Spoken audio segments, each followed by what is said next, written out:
en el centro, digo. Se centró. ¡Ah, bien! ¡Cristina, te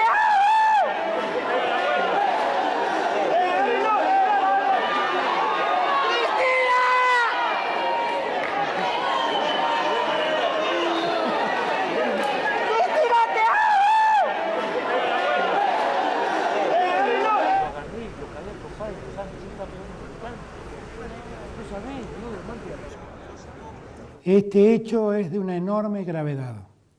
Es el más grave que ha sucedido desde que hemos recuperado nuestra democracia.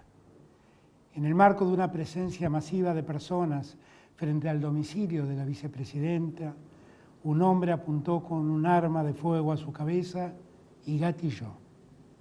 Cristina permanece con vida porque por una razón todavía no confirmada técnicamente, el arma que contaba con 5 balas no se disparó pese a haber sido gatillada.